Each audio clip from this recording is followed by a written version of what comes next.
I didn't know my life was about to change forever the moment I heard my own breath again. For 8 years, the world had been silent to me. Absolute, crushing silence. No laughter, no voices, no arguments, no apologies, no lies. Just a vacuum where sound used to live. And then, 2 weeks ago, inside a sterile operating room flooded with white light, everything came back in a whisper. It wasn't music. It wasn't a voice calling my name. It was the faint, fragile sound of air moving through my lungs. I cried. Not the quiet, controlled tears I'd learned to shed as a deaf woman trying to survive with dignity, but ugly, shaking sobs that tore out of me like grief finally finding a way out. After nearly a decade trapped inside my own head, I could hear again. My name is Emily. I'm a wife. I'm a mother. And until very recently, I was completely deaf. 8 years ago, a violent accident at the manufacturing plant where I worked crushed the delicate bones inside both of my ears. In 1 second, my entire life split in half, before silence and after. I learned sign language. I learned how to read lips, how to study faces, how to survive conversations without ever truly being part of them. I learned how to smile when I didn't understand, how to nod when I felt lost, how to pretend I was okay. My husband David stood by me, or at least that's what I believed. My son Marcus, my daughter Jessica, they adjusted, they adapted, they smiled patiently at me. Or so I thought. 2 weeks ago, I underwent an experimental cochlear implant surgery, and when it worked, when sound returned, I made a decision that would change everything. I didn't tell them. Not my husband, not my children, no one. I told myself it was because I wanted to protect those fragile first moments of sound, the soft hum of machines, the echo of footsteps in a hallway, my own heartbeat in my ears. But the truth is darker. Something deep inside me, something sharpened by 8 years of watching people when they thought I couldn't hear, wanted to know who they really were when they believed I was still trapped in silence. So I went home. I played the role perfectly. The same gestures, the same empty nods, the same quiet presence they had grown used to. And that's when I started listening. What I heard over the following days shattered my marriage, rewrote my understanding of my children, and exposed a betrayal so deep that it made the years of silence feel merciful by comparison. Because losing my hearing didn't break me. Hearing the truth did.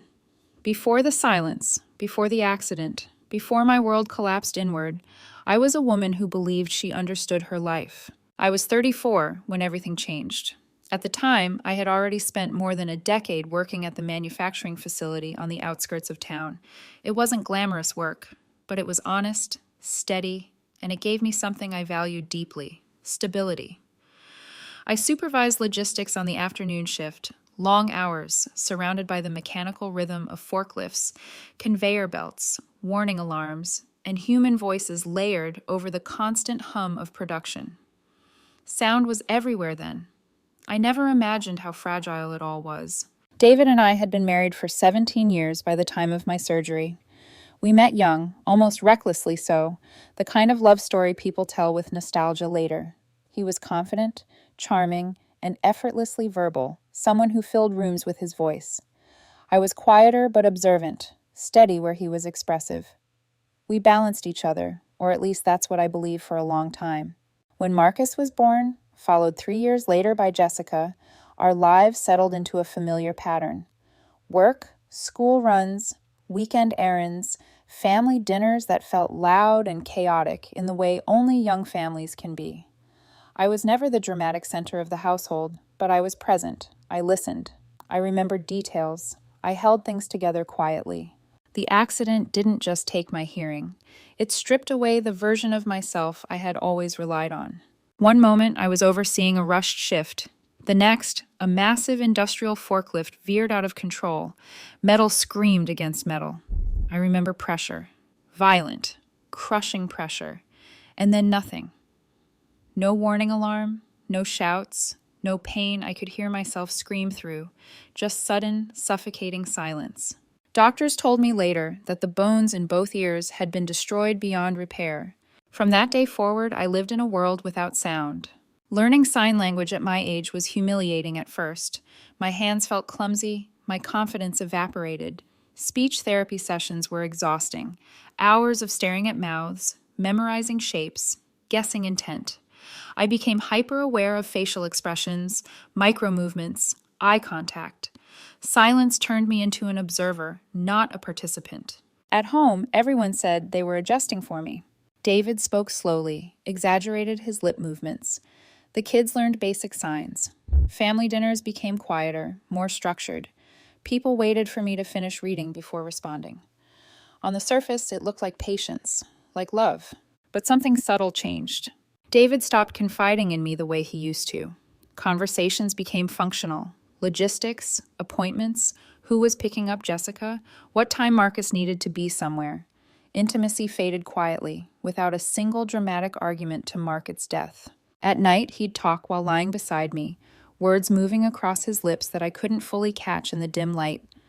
Sometimes I'd pretend I understood, nodding softly so he wouldn't repeat himself. Sometimes he'd sigh, turn away, and fall asleep with his back to me. I told myself this was normal, that disability reshapes relationships, that love adapts. The kids grew older, teenagers. Their worlds expanded beyond our home. I watched them retreat into headphones, phones, private jokes I couldn't follow. I smiled when they smiled. I learned when to withdraw. What I didn't realize then, what I couldn't hear, were the things being said when I wasn't meant to understand. And when my hearing finally returned, piece by fragile piece, it didn't bring me comfort. It brought me clarity. The first thing I noticed after coming home from the hospital wasn't what people said. It was how freely they spoke. 8 years of silence had trained everyone around me into a dangerous habit, assuming I was no longer part of the invisible world of sound. Conversations happened around me instead of with me. Voices drifted carelessly through rooms without anyone checking whether I was paying attention. And for the first time since the accident, I was. I kept my head slightly lowered, my hands busy, my eyes unfocused in the way they had learned to accept as normal. On the outside, I was still the same deaf woman they'd lived with for nearly a decade. Inside, my heart was racing. That first evening back, David barely looked at me. He kissed my cheek out of habit, his lips cool and distracted, then retreated to the living room with his phone. I heard the soft click of ice in a glass, the television murmuring in the background. Ordinary sounds, so ordinary they felt surreal. Later that night, as I washed dishes at the sink, I heard him on the phone. Not loud, not hiding, just careless.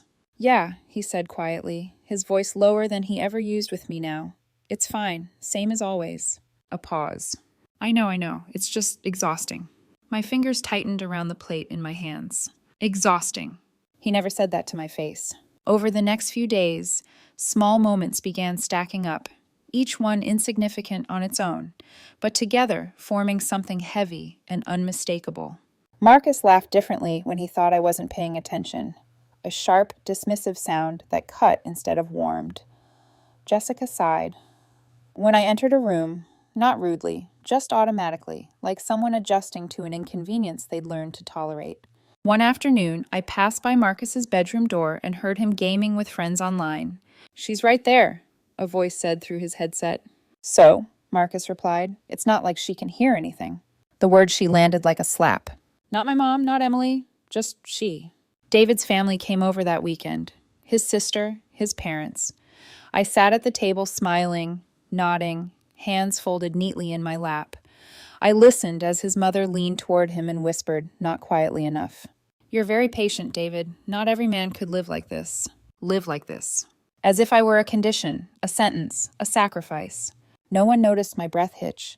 No one saw my fingers tremble beneath the table. But the moment that truly shifted something inside me came 2 nights later. David was in the guest bedroom. I stood in the hallway pretending to organize laundry and heard the unmistakable sound of a door closing softly. Not the heavy finality of an argument, the careful, practiced quiet of avoidance. Months, I would later learn. Months he had been sleeping there, and no one thought I deserved to know. I went back to our bedroom alone that night, lay down on my side of the bed, and stared at the ceiling, while my newly restored hearing filled with sounds I wasn't sure I wanted anymore. The hum of the house, the distant traffic, my own uneven breathing. 8 years of silence had taught me how to survive without sound.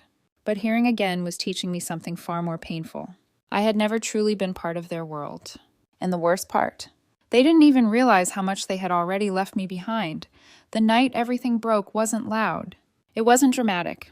There were no slammed doors or raised voices. It was quiet in the most dangerous way. David had invited a few people over, his usual midweek gathering.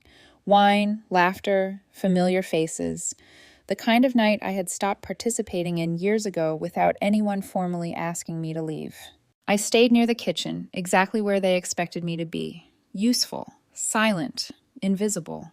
I pretended to sort through the pantry. My back turned, my posture relaxed. Years of deafness had trained my body to perform convincing absence. My hands moved automatically, but every part of me was listening.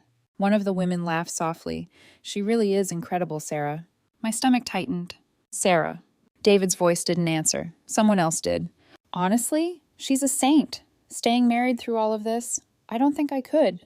Another pause, a sip of wine. "I mean," the same woman continued, lowering her voice slightly, "being married to someone who can't hear you. That kind of loneliness does things to people. Loneliness." I pressed my fingertips into the edge of the shelf to steady myself. Then Sarah spoke, and I wish, more than anything, I hadn't heard her voice that night. "He doesn't even realize I've been sleeping in the guest room," she said lightly, followed by a short laugh, sharp, casual, cruel in its ease. "It's just easier for both of us." The words didn't rush me. They didn't explode. They sank in slowly like cold water filling my lungs. Someone murmured something sympathetic. Sarah continued, her voice calmer now, colder. "I used to believe love could survive anything, but it turns out it's easier to live with the idea of someone than the reality of them, especially when the reality needs constant adjustment." I felt nauseous. 8 years. 8 years of learning new ways to exist. 8 years of telling myself that patience was love. And this was how she saw me. Not as her wife, not as a woman rebuilding her life after trauma, but as an inconvenience she had learned to manage quietly. I didn't move. I didn't react.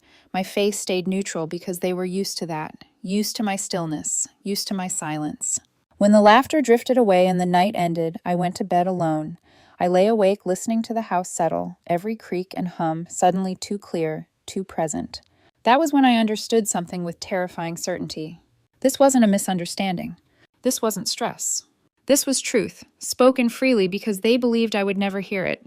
And once that door opened, once my mind allowed itself to accept what I had heard, I knew there would be more. Much more. I didn't confront her. I didn't cry. I made a decision. If they were willing to speak honestly only when they thought I was deaf, then I would listen. All the way to the end. Shock doesn't always arrive as chaos. Sometimes it's quiet, controlled, almost polite. That night, after everyone left and the house fell into its familiar stillness, I sat on the edge of the bed and folded my hands in my lap the way I used to during therapy sessions. My breathing was steady, my face calm.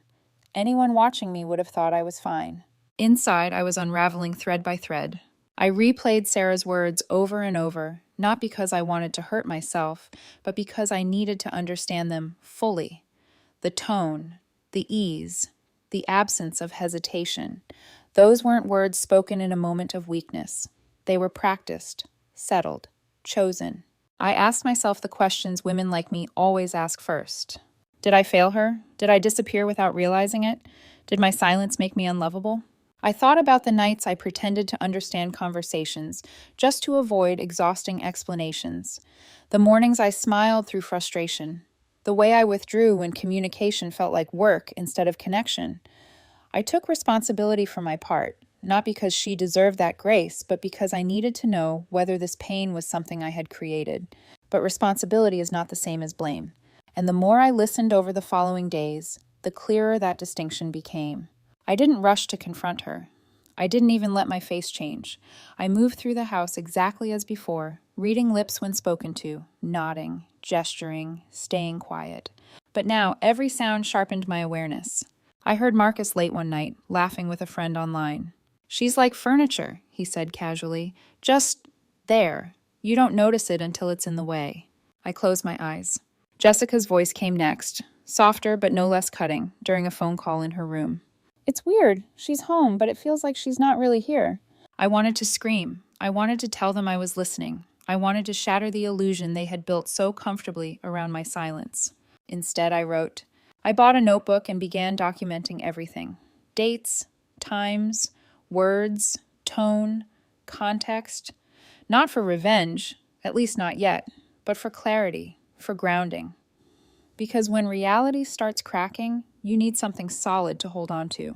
I still cooked dinner, I still attended family meals, I still smiled, but something inside me was changing. I stopped shrinking. I stopped apologizing for existing. And I stopped wondering whether I deserved the life I was living. Because the truth was simple and brutal. I hadn't been abandoned because I was deaf. I had been abandoned because they believed I was powerless. And the moment I understood that, the grief began to harden into something else. Something steadier. Something dangerous. Once you stop doubting your own reality, everything sharpens. I didn't have to strain to hear anymore. People handed me the truth willingly, careless with their voices, confident in my silence. And the more I listened, the clearer the pattern became. Not a single betrayal, but a system built slowly over years. David's absence was no longer just emotional. It was logistical. He stayed late at work more often. Weekend conferences appeared on the calendar without discussion.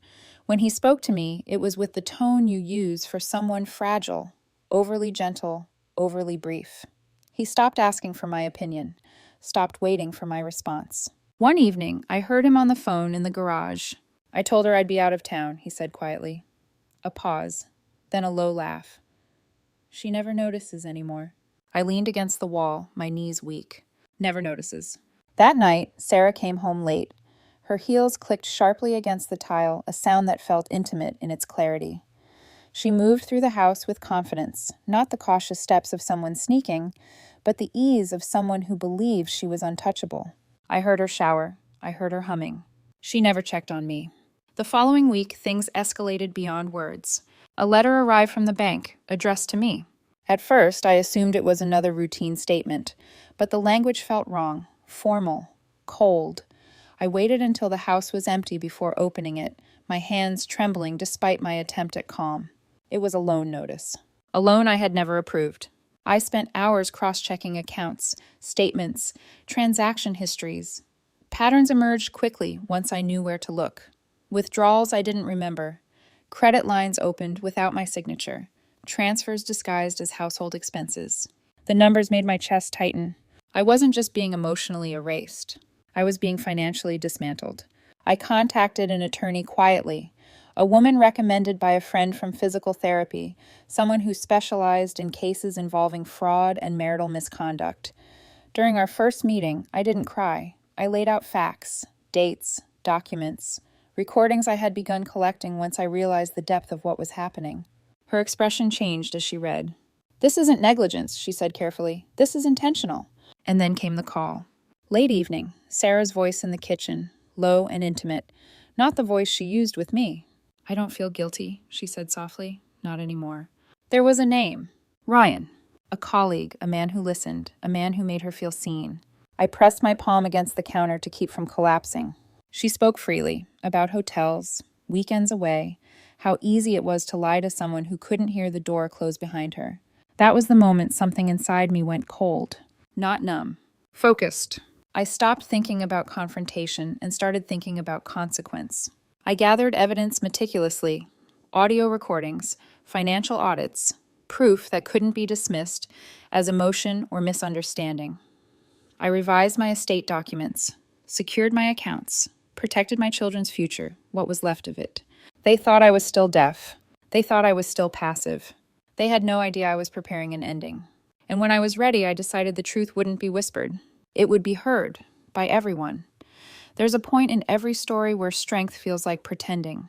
I reached mine late one night, sitting alone in the dark, the house breathing around me like a living thing that no longer belonged to me. I had turned off the lights on purpose. I wanted to remember what it felt like to exist without being seen, without being managed, pitied, or quietly erased. For 8 years, silence had been forced on me. Now, for the first time, I was choosing it.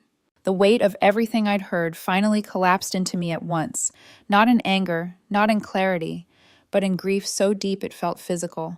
My chest ached, my throat tightened, my hands shook uncontrollably in my lap. I cried without sound. I mourned the marriage I thought I had, the woman I used to be, the mother I believe my children saw when they looked at me. I replayed birthdays I'd attended half-blind to conversations, holidays where laughter happened just outside my understanding, moments I thought were shared that had only ever been endured. I wondered how long they had been drifting away while I stood still, convincing myself that love meant patience. The cruelest realization wasn't the affair. It was this. They didn't think they were hurting me. They thought I was already gone. I questioned everything in that darkness. My worth, my role, whether my presence had truly become a burden, whether my children would be better off without the version of me I had become, quiet, observant, careful not to take up space. For the first time since the surgery, I considered telling them, ending the act, screaming the truth into the open just to make the pain stop. But I didn't, because something else surfaced beneath the grief. Anger, not explosive, not wild, but steady and terrifying in its calm. I realized I had survived something that would have broken many people. I had rebuilt my life from silence. I had learned new languages, new ways of connecting, new ways of existing. I had endured isolation, humiliation, and loss without becoming cruel. And they had mistaken my resilience for weakness. I stood up slowly, wiped my face, and walked to the bathroom mirror. I looked at myself, not the woman they saw, but the one I knew. I wasn't invisible. I had been underestimated. And the darkest moment of my life became something else entirely. A line I would never cross again. Clarity doesn't arrive like a lightning strike. It settles. Quietly, completely. The morning after that night in the dark, I woke up with a calm I didn't recognize at first. My body felt heavy, but my thoughts were precise, ordered in a way they hadn't been in years. I wasn't scrambling for explanations anymore. I wasn't searching for excuses on anyone's behalf. I knew exactly what I needed to do. The final confirmation came from paperwork, not voices.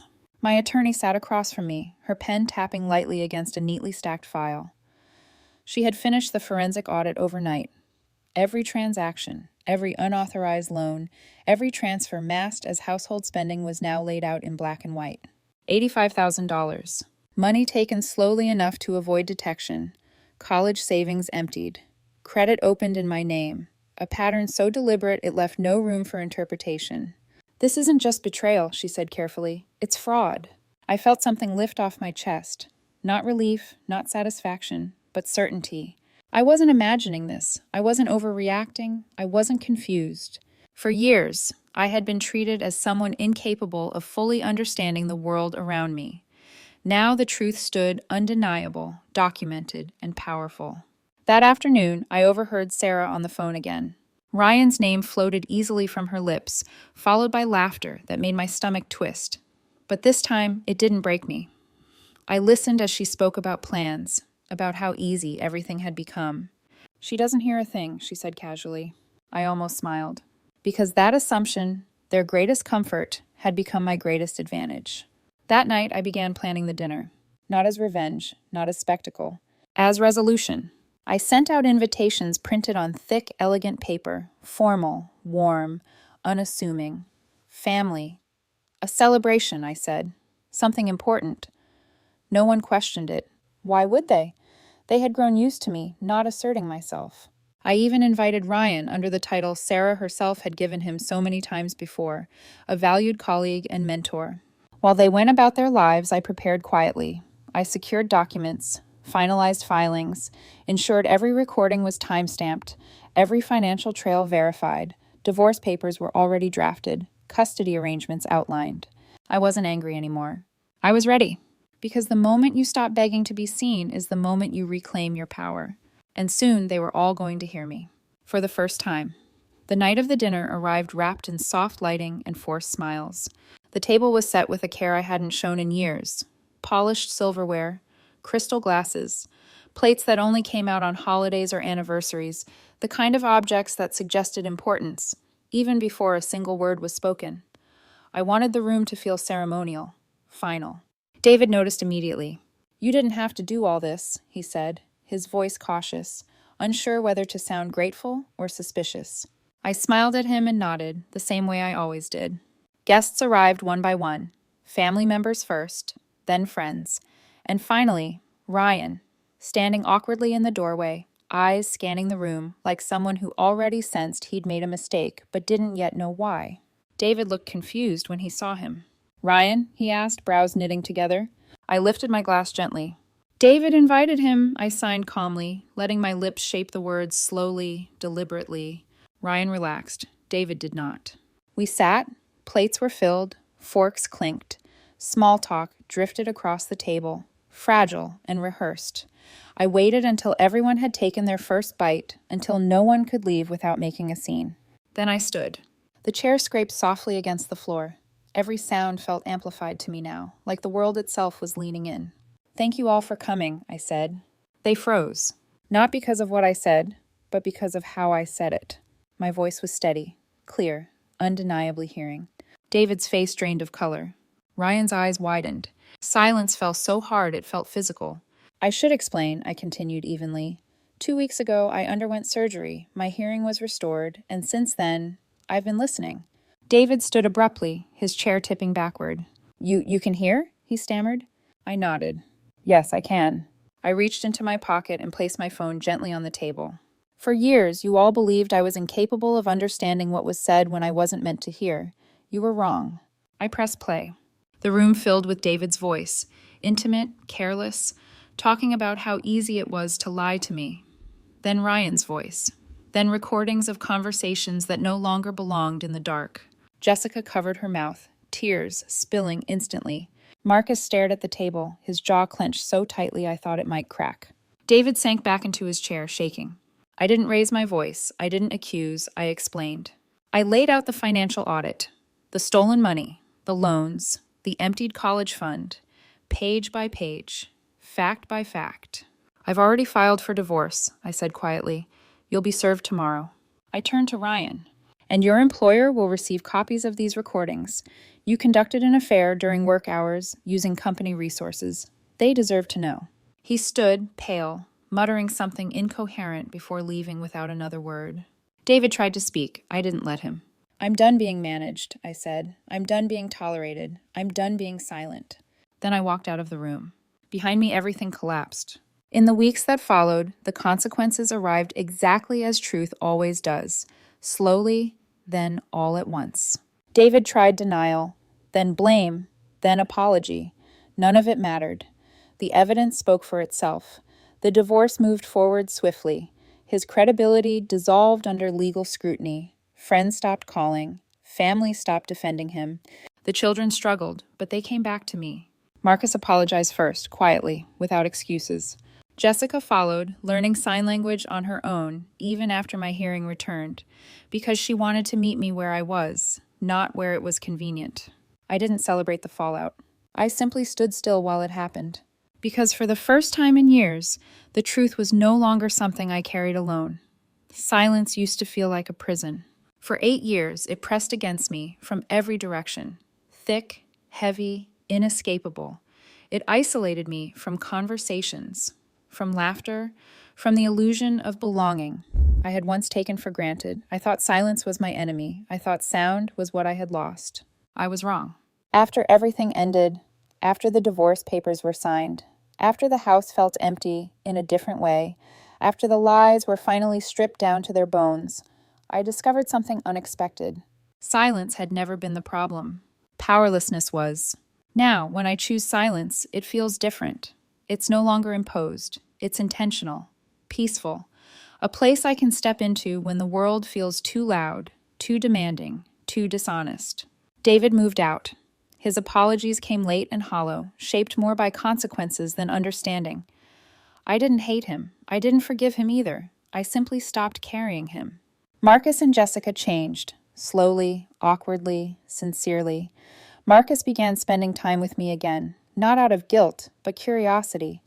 Jessica sat beside me in the evenings, practicing sign language even though I could hear now, her hands clumsy but determined. I don't want to lose you again, she said once. I held her hand and nodded. Neither of us needed sound for that moment. I rebuilt my life carefully, not dramatically, not for anyone else's approval.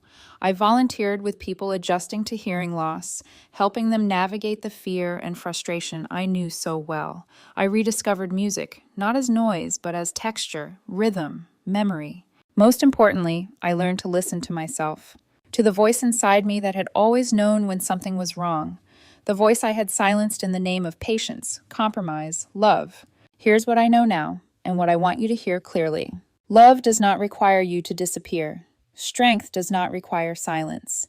And the most important voice you will ever hear is your own. I lost my hearing once. I will never lose myself again.